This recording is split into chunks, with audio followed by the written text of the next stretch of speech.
United nation general അസംബ്ലിയിലെ പ്രസംഗം നിങ്ങൾക്കറിയാം. പാകിസ്ഥാൻ്റെ പ്രധാനമന്ത്രി അതിരൂക്ഷമായ ഭാഷയിലാണ് ഇന്ത്യക്കെതിരെ കടന്നാക്രമണം നടത്തിയത്.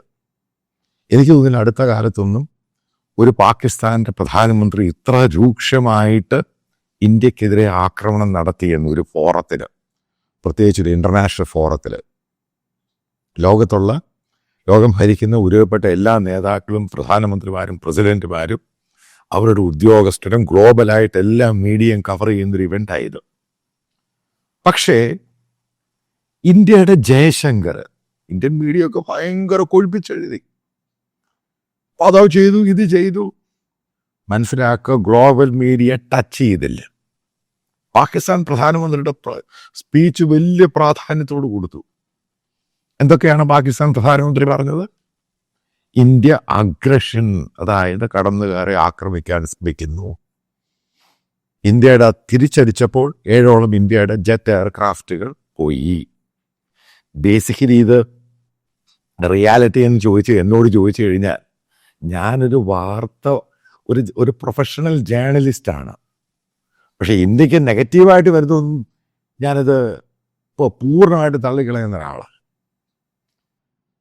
അതാദ്യം മനസ്സിലാക്കുക. കാരണം ഏറ്റവും കൂടുതലായിട്ട് ദുഃഖം ഉണ്ടായത് എനിക്ക് തന്നെയാണ്. കാരണം റിയാലിറ്റി എനിക്കറിയാം എന്താ ഉണ്ടായത്. അതേപോലെ തന്നെ അയാൾ പറയുകയാണ് ഇന്ത്യയിലെ ന്യൂനപക്ഷങ്ങൾ, അത് കഴിഞ്ഞ് അവരുടെ മറ്റൊരു സ്പീക്കർ ഇന്ത്യ അതിനെ കൗണ്ടർ ചെയ്ത് പ്രസംഗിച്ചു കഴിഞ്ഞപ്പോൾ അവർ പറഞ്ഞു ഇന്ത്യയിലെ ക്രിസ്ത്യാനികളെയും മുസ്ലിങ്ങളെയും വല്ലാതെ ആക്രമിക്കുന്നു, അവർ വീടുകൾ പൊളിക്കുന്നു. ഇന്ത്യ ഒരു ഇസ്ലാമോഫോബിയ ഒരു സ്റ്റേറ്റാണ്, ഒരു ഡിക്റ്റേറ്ററാണ് ഇന്ത്യ ഭരിക്കുന്നത്.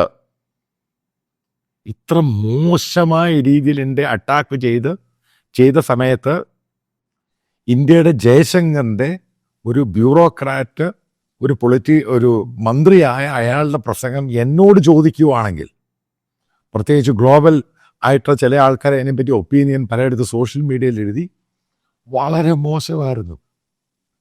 കൗണ്ടറായിട്ടൊന്നും പറഞ്ഞില്ല.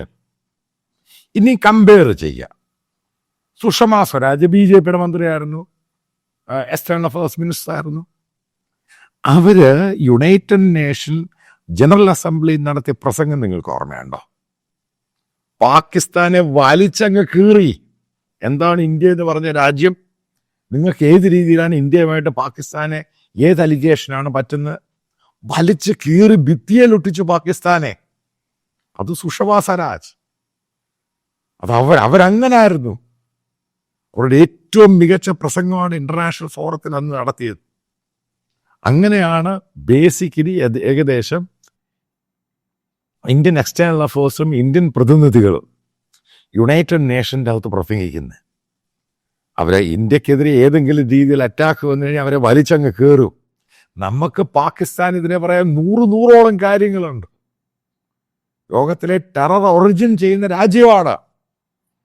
അതിനെപ്പോലും വ്യക്തമായിട്ട് ആൾക്കാരുടെ മുമ്പിൽ കൺവിൻസ് ചെയ്യാൻ ഈ പറഞ്ഞ ജയശങ്കറിനും ഇന്ത്യൻ പ്രതിനിധികൾക്ക് പേടിയ. അമേരിക്കൻ പ്രസിഡന്റ് പറഞ്ഞിട്ട് ഒരക്ഷരം മിണ്ടിയോ? നോക്കുക, യുണൈറ്റഡ് നേഷൻ ജനറൽ അസംബ്ലിയിൽ ഒരുപാട് എല്ലാ രാജ്യങ്ങളും അമേരിക്കൻ ടാരിഫിനെ ശക്തമായിട്ട് എതിർത്തു. ഇന്ത്യ ഒരക്ഷരം മിണ്ടിയില്ല ടാരിഫിനെ പറ്റി. അപ്പൊ ആരാ പേടിച്ചത്? എന്നെ തെറി വിളിക്കുന്ന സംഘപരിവാറുകാരൻ ആരാ ഭയന്നത്? നിങ്ങൾ പറഞ്ഞ അമേരിക്ക പേടിച്ചിരിക്കുവാന്ന്. അമേരിക്കൻ പ്രസിഡന്റ് പബ്ലിക്കായിട്ട് കിട്ടുന്നിടത്തെല്ലാം ഇന്ത്യക്കെതിരെ കൂട്ടുന്നുണ്ട്. അയാൾക്കെതിരെ ഒരക്ഷരം പറയുന്നില്ല. ആ സ്റ്റേജിൽ വെച്ച് തന്നെ അമേരിക്കൻ പ്രസിഡന്റ് ഇന്ത്യക്കെതിരെ കൂട്ടുകൂട്ടിയില്ലേ? മിണ്ടിയോ? അമേരിക്കയാണ് ഈ വാർ നിർത്തിയത്. പാകിസ്ഥാൻ പ്രസിഡന്റ് പറഞ്ഞു നിങ്ങൾ ഒരക്ഷരം മിണ്ടിയോ? പിന്നെ എന്തു പുല്ലാ നിങ്ങൾ ഈ പറയുന്നത്? ഇന്ത്യ മാത്രം പറഞ്ഞാൽ മതിയോ? ഗ്ലോബൽ ഫോറത്തിൽ പറയണം, തേർഡ് പാർട്ടി ഞങ്ങൾ അനുവദിക്കത്തില്ല, അമേരിക്കയല്ല നിർത്തിയത്, ഞങ്ങളാണ് നിർത്തിയത്. അതിന് പോലും ധൈര്യമില്ലാതായി. അതല്ലേ ഉണ്ടായത്? അതാണ് ഞാൻ പറഞ്ഞത്, ഇന്ത്യ സറണ്ടേഡായി. എന്നിട്ട് ഇന്ത്യയിൽ ടെറർ ഉണ്ടാക്കുന്നതിൻ്റെ ടെറർ ഫാക്ടറിയുടെ പാകിസ്ഥാൻ ISIയും പാകിസ്ഥാൻ ആർമിക്കും പങ്കുണ്ട്. എന്നിട്ട് കാശ്മീർ അവർ കൊണ്ടുപോകുമെന്ന് പറഞ്ഞു. നിങ്ങൾ മിണ്ടിയ ഒരക്ഷരം. എന്താ മിണ്ടായിരുന്നത്? ഈ ചോദ്യങ്ങൾ ചോദിക്കുമ്പോൾ എന്തുകൊണ്ട് മിണ്ടാതിരിക്കുന്നു? ഉത്തരം തരിക. എന്തുകൊണ്ട് കാശ്മീരിനെ പറ്റി പറഞ്ഞു കഴിയുമ്പോൾ നിങ്ങൾ മിണ്ടാതിരുന്നു? കാശ്മീർ ഇൻഡിപെൻഡൻ്റ് ആകുന്നത് നിങ്ങൾ മിണ്ടിയില്ല. അതിനെപ്പറ്റി നിങ്ങൾ ശബ്ദിച്ചില്ല. ഇന്റഗ്രൽ പാർട്ടെന്ന് സ്ട്രോങ് ആയിട്ട് പറയാ. കാശ്മീരിലെ ജനങ്ങൾ ഇന്ത്യയുടെ കൂടാന്ന് പറയാ. അതുപോലും പറയുന്നില്ല. എന്നിട്ട് ഈ പറയുന്ന പാകിസ്ഥാൻ ആർമി ചീഫിനെ വീണ്ടും അമേരിക്കൻ ഓവൽ ഓഫീസിൽ വിളിച്ചു. അതിനെതിരെ സംസാരിക്കുക. ഒന്നും പറയുന്നില്ല. മോദി കയറിയാണ് ഇവിടുന്ന് അനങ്ങാതിരിക്കുകയാണ്. ഇന്ത്യനെ ഇത്ര ഭയക്കുന്ന കാര്യം ഇന്ന് ഇന്ത്യക്കാരെ എവിടെയെങ്കിലും ഭയന്നിട്ടുണ്ടോ? ഇന്ത്യക്കാരൻ പൊരുതി തന്നെയാണ് പോയത്. ഇനിയും അത് പൊരുതുകയും ചെയ്യും. അതിൽ BJPയുടെയും ഈ പറയുന്ന മോദിയുടെ ആവശ്യമൊന്നുമില്ല. ഞാൻ ഇതിനകത്ത് പറയുന്ന മോദി അഡ്മിനിസ്ട്രേഷൻ്റെ ഡിപ്ലോമസി എന്ന് പറഞ്ഞാൽ കംപ്ലീറ്റ് ഫെയിലിയറാണ്. അല്ലെങ്കിൽ പാകിസ്ഥാന്റെ പ്രൈം മിനിസ്റ്ററും അവരുടെ ഒഫീഷ്യൽസും അവരുടെ സീനിയർ ആൾക്കാരും UN ജനറൽ അസംബ്ലിയിൽ ഇത്ര മോശമായിട്ട് പറഞ്ഞു കഴിഞ്ഞപ്പോൾ അവരെ അനുകൂലിക്കുകയാണ് മറ്റുള്ള രാജ്യക്കാര്. എവിടെ നിന്ന് ഇന്ത്യയാണ് താപ്പോട്ട് പോയത്? ഇത്രയും സംഭവം ഉണ്ടായിട്ട് പോലും എന്തുകൊണ്ട് ഒരൊറ്റ ഇന്റർനാഷണൽ മീഡിയ ഇന്ത്യക്ക് അനുകൂലമായിട്ട് എഴുതുന്നില്ല? ഇന്ത്യയുടെ സ്റ്റാൻഡ് പറയുന്നില്ല. ഇത് സ്വയമേ ചോദിക്കേണ്ട ചോദ്യം. ആരാണ് ഈ BBC ഓഫീസും മറ്റുള്ള പല ഇന്റർനാഷണൽ മീഡിയ ഓഫീസും അടച്ചും റോയിറ്റേഴ്സിന്റെ ഓഫീസും അടച്ചിട്ട് അവർക്ക് ഇത് കൊടുത്ത് എന്നിട്ട് അവരോട് എഴുതാൻ പറഞ്ഞ അവരെഴുതുവോ? ആരാണ് ഈ തെറ്റ് കാണിച്ചത്? ഇത് ആരെങ്കിലും വിമർശിച്ചു കഴിഞ്ഞാൽ അവനെ അടിച്ചൊതുക്കുന്നതാണ് ഇവിടുത്തെ നിയമം. പിന്നീട് അവന്റെ കാലെ പിടിച്ച് അനുകൂലമായിട്ട് എഴുതാൻ പറഞ്ഞ ആരെങ്കിലും എഴുതുവോ? യുണൈറ്റഡ് നേഷൻ ജനറൽ അസംബ്ലിയിൽ പാകിസ്ഥാന് കിട്ടിയ ഒരു ഇന്റർനാഷണൽ കവറേജ് ഉണ്ട്. നിങ്ങളിത് വായിച്ചാൽ മനസ്സിലാക്കും. ടെലഗ്രാഫിലാണെങ്കിലും അതേപോലെ തന്നെ ടെലഗ്രാഫ് പത്രമാണ്, ഞാൻ എൻ്റെ ആപ്പിൻ്റെ കാര്യമല്ല പറഞ്ഞത്. വാഷിങ്ടൺ പോസ്റ്റും ന്യൂയോർക്ക് ടൈംസും ദ ഗാർഡിയനിലും പൊളിറ്റിക്കോയിലും ന്യൂയോർക്ക് ടൈംസിലൊക്കെ കിട്ടിയ ഒരു കവറേജ് ഉണ്ട്. അതിൻ്റെ 4% ഇന്ത്യക്ക് കിട്ടുന്നില്ല. കാരണം അമേരിക്കൻ പ്രസിഡന്റുമായിട്ടങ്ങ് ലോഹിക്കമായി. നിങ്ങളൊരു ഫോട്ടോ കാണാം. പാകിസ്ഥാൻ പട്ടാളത്തിൻ്റെ മേധാവി അസിം മുനീർ അമേരിക്കയെ ഇൻവൈറ്റ് ചെയ്യുകയാണ്. ഇന്ത്യ ടീം റിപ്പോർട്ട് ചെയ്തേക്കുവാണ്. അതായത് ബലൂച്ചിൽ റയർ എർത്ത് മിനറൽസ് ഉണ്ട്, അമേരിക്ക ഇൻവെസ്റ്റ് ചെയ്ത് ഞങ്ങളെല്ലാം സപ്പോർട്ടും ചെയ്യാം. പിച്ചുമാറി.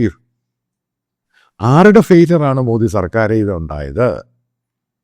ആരാണ് ഈ അമേരിക്ക? ഇപ്പൊ അമേരിക്കയ്ക്ക് ഈ പറയുന്ന പാകിസ്ഥാനോട് ബേസ് കൊടുക്കും. പിച്ചെല്ലാം മാറി. ഇതല്ലേ ഞാൻ പറഞ്ഞ തെറ്റുണ്ടായിട്ടുണ്ട്. ഇത് തിരുത്തിയേ മതിയാവത്തുള്ളൂ. ഇന്ത്യക്കെതിരെ ഓരോ നിലപാടും എടുത്ത് അമേരിക്ക പോവാണ്. ടാരിഫ് ആണെങ്കിലും മറ്റുള്ള കാര്യങ്ങളും ഓരോ കാര്യങ്ങളും. യൂറോപ്യൻ രാജ്യങ്ങൾ പോലും നമ്മളെ പിന്തുണയ്ക്കുന്നില്ല. വലിയ സംഭവം പറഞ്ഞ് ചൈന നമ്മളെ പിന്തുണച്ച ഇല്ല, റഷ്യ പിന്തുണച്ച ഇല്ല. കാരണം അവർക്കെല്ലാം അവരുടെ കാര്യമേ ഉള്ളൂ. ഒരു രാജ്യം, കാരണം ജയശങ്കറിന്റെ ഒരു രാജ്യങ്ങൾ പോലും ഇന്ത്യക്ക് അനുകൂലമായിട്ട് പറയുന്നില്ല. എല്ലാം കൂടെ പാകിസ്ഥാന്റെ പുറകെ പോയി. ഒരു സമയത്ത് പട്ടിണി കൊണ്ട് 5 പൈസ ഇല്ലാതെ 4-5 പീസാകേണ്ട പാകിസ്ഥാനെ വീണ്ടും യുണൈറ്റഡ് ആക്കിയിട്ട് അമേരിക്കയുടെ, യൂറോപ്യൻ രാജ്യങ്ങളുടെ, ചൈനയുടെ ഒക്കെ സപ്പോർട്ടോടുകൂടി ആ രാജ്യം തിരിച്ചു വരികയാണ്. ആരാണതിന് കാരണം? നമ്മുടെ ശത്രുവിനെ ഇത്രയും വളർത്തിയതിൻ്റെ കാരണം എന്താ? തെറ്റായ ഡിപ്ലോമസി, തെറ്റായ തീരുമാനം. അതായത് സോഷ്യൽ മീഡിയ അല്ല ഒരു സ്റ്റേറ്റ്സ്മാൻ എങ്ങനെ ഭരിക്കണമെന്ന് തീരുമാനിക്കുന്നത്. സോഷ്യൽ മീഡിയയിലും ഈ പറയുന്ന മാക്രി സംഖ്യകളുമല്ല ഇതൊക്കെ തീരുമാനിക്കുന്നത്. അതിന് യുക്തിപര പൊളിറ്റിക്കൽ ഡിസിഷൻ എടുക്കണം. അവിടെയാണ് പാളിച്ച ഉണ്ടായത്. നിങ്ങൾ ഈ പറയുന്ന ഇവിടുത്തെ ഗോധി മീഡിയ പറയുന്നത്, ഇവിടുത്തെ ഇന്റർനാഷണൽ പത്രങ്ങൾ അതിനെ കോട്ട് പോലും ചെയ്യുന്നില്ല. കാരണം അവരെ വിശ്വസിക്കാൻ കൊള്ളത്തില്ല. എല്ലാം ബയസ്ഡ് ആണ്. കാരണം ഇന്ത്യൻ മീഡിയയുടെ ക്രെഡിബിലിറ്റിയാണ് ഇപ്രാവശ്യം യുണൈറ്റഡ് നേഷനിൽ പോയിരിക്കുന്നത്. ആരും മൈൻഡ് പോലും ചെയ്യുന്നില്ല. ഈ നിലയിലൊക്കെ പോകാൻ കാരണം അവർ അതിനെപ്പറ്റിയാണ് പോസ്റ്റ്മോർട്ടം നടത്തേണ്ടത്. അതായത് പാകിസ്ഥാന് വലിയൊരു സംഭവം, സ്ട്രാറ്റജിക് ഇമ്പോർട്ടൻസും അമേരിക്കയും മറ്റുള്ള രാജ്യങ്ങളും കൊടുക്കുമ്പോൾ, പ്രത്യേകിച്ച് ഈ അറബ് രാജ്യങ്ങൾ മുഴുവനും പാകിസ്ഥാന്റെ കൂടായി. ആരാണ് തെറ്റുണ്ടാക്കി ആ തെറ്റാ തിരുത്തേണ്ടത്. നിങ്ങൾക്കറിയാം, എല്ലാ വർഷവും ഇന്ത്യൻ പ്രധാനമന്ത്രി വർഷത്തിൽ എത്ര പ്രാവശ്യമാണ് ഈ സൗദി അറേബ്യയിലും ഈ മിഡിൽ ഈസ്റ്റിലൊക്കെ പോകുന്നത്. ആ പോക്കൊക്കെ കട്ട് ഓഫായി. അവിടെ എല്ലാം പാകിസ്ഥാൻ്റെ ആൾക്കാർ അവിടെ കയറി മേയുവാണ്. അതും ഗതികേടിലോട്ട് കൊണ്ടുപോയി. ഇതാണ് ഞാൻ പറഞ്ഞ നമ്മുടെ ഡിപ്ലോമസി പരാജയപ്പെട്ടു. ജയശങ്കറിൻ്റെ മാത്രമല്ല, മോദി ഡിപ്ലോമസി മുഴുവനും പരാജയപ്പെട്ടു. അതിൻ്റെ ലക്ഷണങ്ങളാണ് ഈ കാണുന്നത് മുഴുവനും. അതായത് ലോകം മുഴുവനെ നമ്മൾ ഒറ്റപ്പെടുത്തുവാൻ ശ്രമിക്കുന്നു. അതാണ് യുണൈറ്റഡ് നേഷൻ ജനറൽ അസംബ്ലി കണ്ട്. അതിനെതിരെ പ്രതിരോധിക്കാൻ പോലും ഇന്ത്യൻ ഡിപ്ലോമസിക്ക് കഴിയുന്നില്ല. അതാണ് വലിയ സത്യം.